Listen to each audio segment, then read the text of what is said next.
Election 2024 جو فی الحال تک 30% لگ رہے ہیں کہ ہوں گے، لیکن ایک طرف سے کچھ سیاسی پارٹیاں جو کہ اس بات پر بار بار زور دے رہی ہیں کہ الیکشن کرایا جائے۔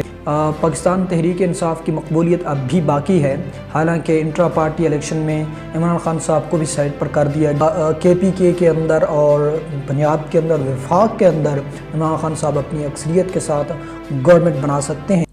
بسم اللہ الرحمن الرحیم، لاکھوں کروڑوں درود آقا دو جہاں کی ذات پر جو وجہ وجود کائنات ہے۔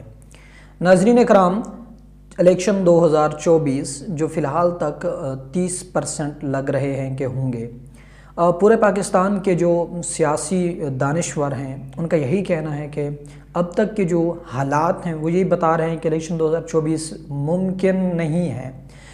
حالات کچھ اس طرح سے بنائے گئے ہیں اور سازگار نہیں ہیں فی الحال، لیکن ایک طرف سے کچھ سیاسی پارٹیاں جو کہ اس بات پر بار بار زور دے رہی ہیں کہ الیکشن کرایا جائے، اور وہ اپنی کیمپین بھی چلا رہی ہیں اور وہ کہتے ہیں کہ ہم بالکل الیکشن کے لیے تیار ہیں۔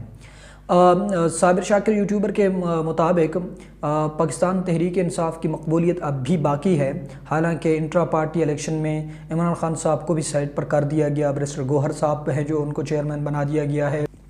الیکشن 2024 کی دوڑ سے زیادہ تر عمران خان صاحب کو باہر رکھنے کی کوشش کی جا رہی ہے۔ اب بھی وہ یہ کہتے ہیں کہ تقریباً KPK کے اندر اور پنجاب کے اندر، وفاق کے اندر عمران خان صاحب اپنی اکثریت کے ساتھ گورنمنٹ بنا سکتے ہیں۔ دوسری جانب پاکستان پیپل پارٹی جو ہے وہ سندھ میں حکومت بنا سکتی ہے، وہاں پر ان کا ووٹ بینک جو ہے وہ محفوظ ہے اور وہاں پر پاکستان تحریک انصاف ان کے ساتھ مقابلہ نہیں کر سکتی۔ دوسری جانب ورلڈ بینک IMF، اس سے جان چھڑوانا بھی بہت ضروری ہو گیا ہے۔ کیونکہ اگر اس کے ساتھ ہم مزید چلتے رہے تو کچھ باقی نہیں رہے گا پاکستان کے اندر، اور جو مہنگائی کا طوفان ہے وہ دن بدن بڑھتا چلا جائے گا۔ جب اس کو ہم چھوڑنے کی بات کرتے ہیں تو ہم اپنے ہمسایہ ممالک کی طرف نظریں اٹھاتے ہیں، UAE، سعودیہ اور کویت۔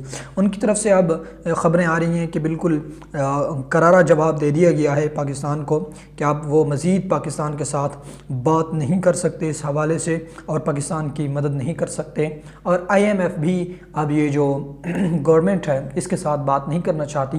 نئے الیکشن جب ہوں گے اور اس کے بعد جو گورنمنٹ بنے گی، حکومت بنے گی، اب وہ اس کے ساتھ بیٹھ کر ڈیل کریں گے۔ تو یہ کیئر ٹیکر حکومت ہے، اس کے ساتھ وہ بات نہیں کر سکتے۔ اس کے بارے میں چیف جسٹس آف پاکستان بھی کہہ چکے ہیں کہ یہ 90 دن سے زائد کی گورنمنٹ ہے، یہ غیر آئینی ہے۔